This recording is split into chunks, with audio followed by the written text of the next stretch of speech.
Since you've been away, I've been down and lonely. Since you've been away, I've been thinking of you. Trying to understand the reason you left me. What were you going through? Ooh, ooh, I'm missing you. Tell me why the road turns. Ooh, ooh, I'm missing you. Tell me why the road turns. Wow.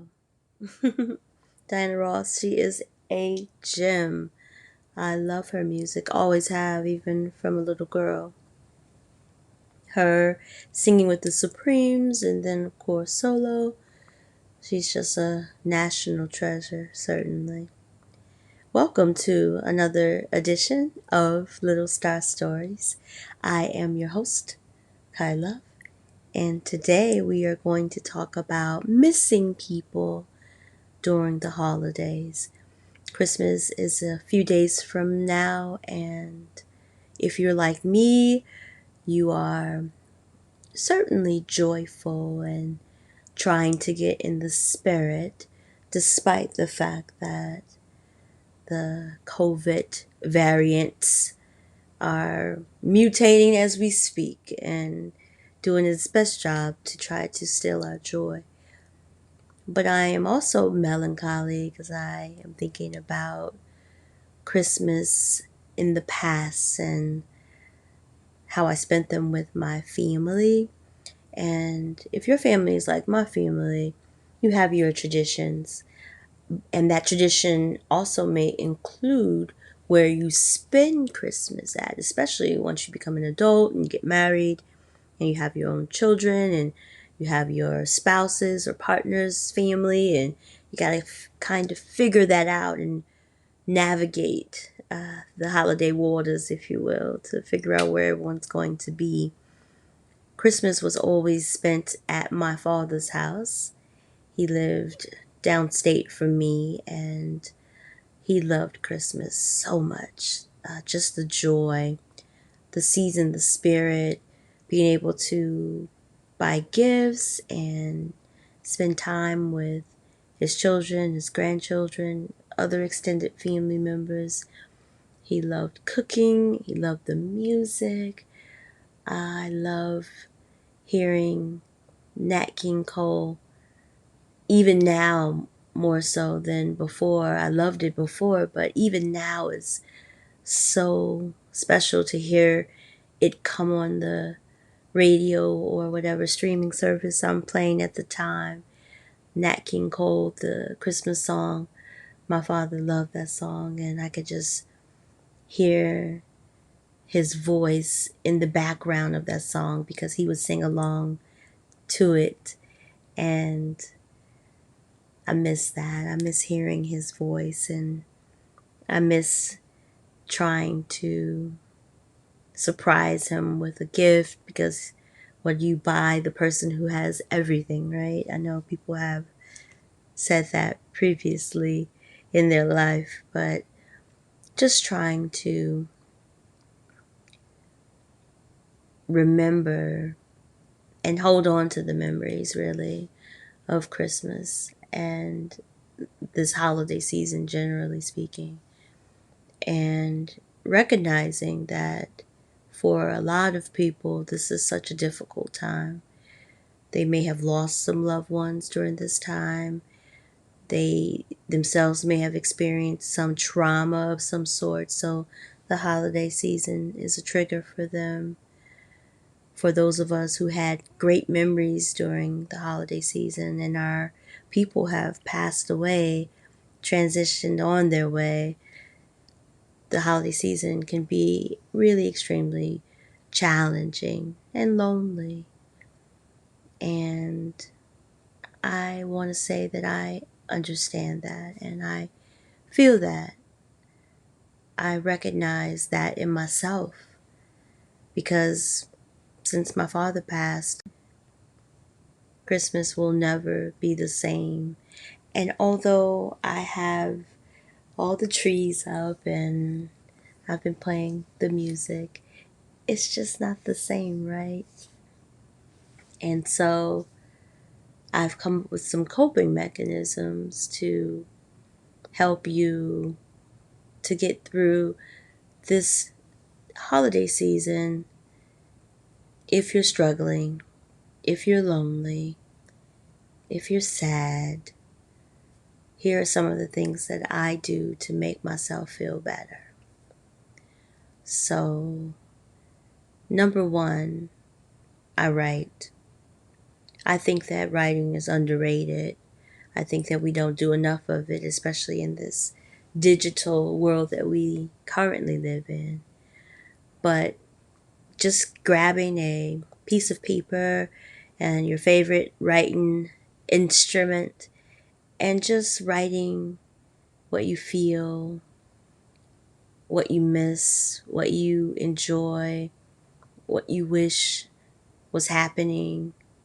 I think it's cathartic and really therapeutic for one's spirit to just write your feelings down, because what that actually does is, in a lot of cases, it helps you to process what you're really feeling.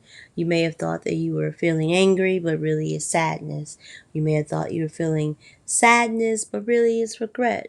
It really helps to contextualize the actual emotions that you're managing at the time, and writing them down pours them out of your body, so that allows for a transformation of sort, freeing up of energy, because you're removing some of that from your body by writing it down, which means your brain and your physical function of writing is serving as a healing tool, which I think is pretty cool. The second thing I believe that can be useful if you're feeling down during the holidays is to talk to the person that you're missing in an ethereal way. Okay, so now I know this is probably gonna freak some people out. They're like, "I love, here you go with your woo-woo stuff again, talking to the spirits." And that's not really what I'm saying here, although I may have said something similar to that in the past. But that's not for this episode. For this episode, I think it's, again, really cathartic, really freeing to speak to the person that you're missing. So I say a prayer or a chant to my father, and whether he's listening or you believe in that or not, for me it just makes me feel better to just smile and say, "Daddy, I miss you singing all of those wonderful Christmas songs, and your deep voice, and how it just would make the whole room reverberate with positive energy, because he loved the Christmas songs." And so I would say, "Daddy, I just miss hearing your voice and hearing the joy in your voice during this holiday season. And I am hoping that people, wherever they are in the world and wherever they are in their space of life, is feeling that joy, or can remember that joy, or can call upon that joy if need be." And just even me saying that now has made me feel lighter. Makes me feel better. It makes me feel grateful that I even had that experience to recall.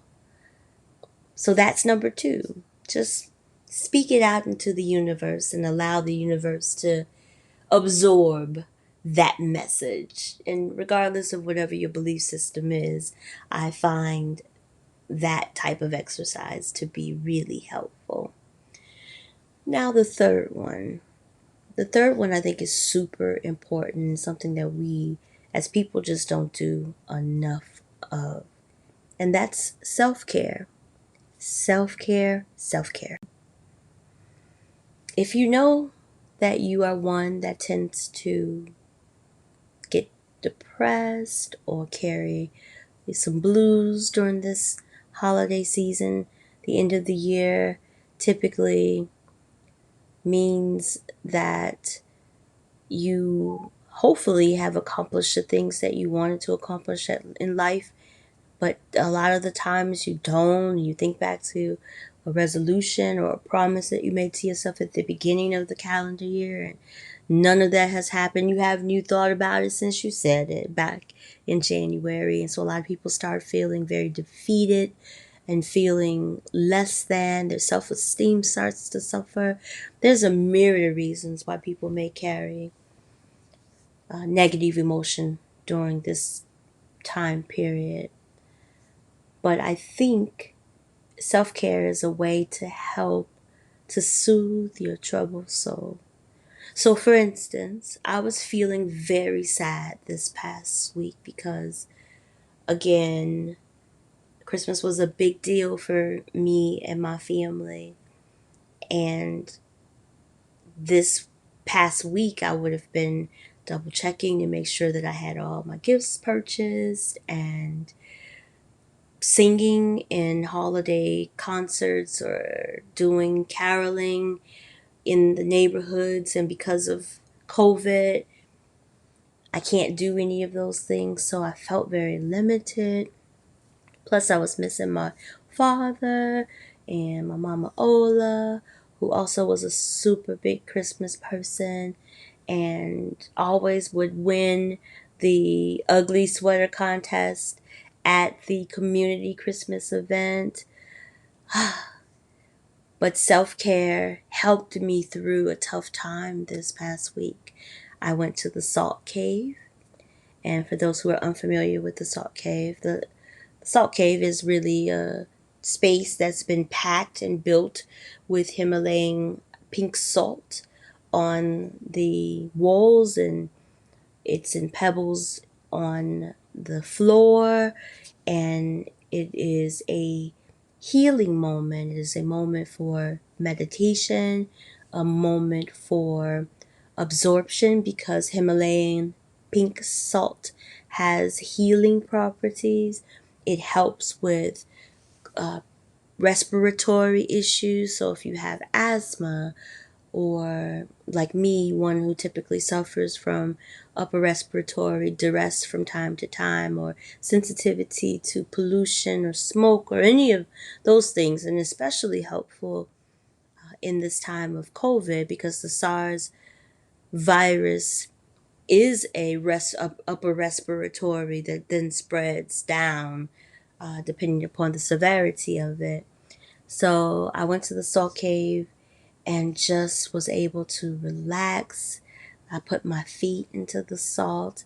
I take salt into my hands and smell it, and absorb its properties from just being as deeply embedded as I can. And I had my headphones on and I was listening to some healing chimes and some beautiful music, and it just made me feel so much better. When I evolved out of the the salt cave, I felt like a new person. So those three tips I hope will be helpful for you if you are struggling during this time. I am a big believer in the transformative power of people when they are working together for a common goal. So I want each of you listening to this little story, this little star story, to breathe with me as we move out of this episode. And my hope is that it was helpful and that collectively we will get to the other side of this. January is coming. So breathe with me. In for 3, out for 3.